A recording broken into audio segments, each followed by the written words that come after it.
હું બનાવીશ મસાલા ખીચું ને એ પણ જે પહેલાંના સમયમાં દાદીમાં અને નાનીમાં બનાવીને સવારે નાસ્તામાં ખાતા નહીં, કેમ કે પહેલાંના સમયમાં તો આવો જ આપણે નાસ્તો હતો, ગાંઠિયા કે પૂરી કે થેપલા કે એવું કંઈ નહોતું, સવારે આવો જ નાસ્તો કરતા. અને એ પણ આજે હું બનાવવાની છું અને તમારા આગળ મારી રેસીપી હું શેર કરવાની છું. જો તમને મારો વિડીયો ગમે ને તો લાઇક શેર અને સબસ્ક્રાઈબ કરી દેજો. એના માટે આપણે તેલ લેશું અને તેલમાં નાખીશું રાઈ, એમાં નાખીશું ઝીણા કાપેલા મરચાં અને મીઠો લીમડો અને બધા જે રસોડામાં જે આપણા બેઝિક મસાલા આપણે જે દરરોજ યુઝ કરતા હોય ને એ જ આમાં આપણે યુઝ કરવાના છે.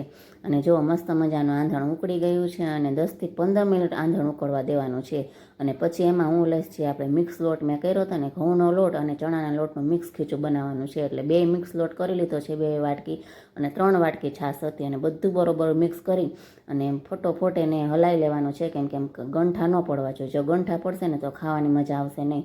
અને પછી લોટી ગરમ થઈ જાય ને એની ઉપર આપણે મૂકી અને 5 મિનિટ આપણે એને સીજવા દઈશું.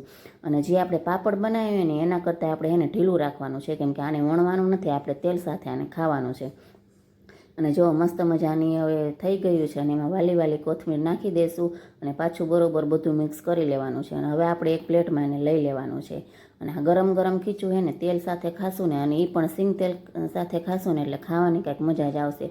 અને હવે આ ખીચું ખાશું ને એટલે આપણને બપોરે પણ ખાવાની જરૂર નહીં પડે. તો એમાં તેલ અને લાલ મરચું પાવડર નાખી દીધું છે.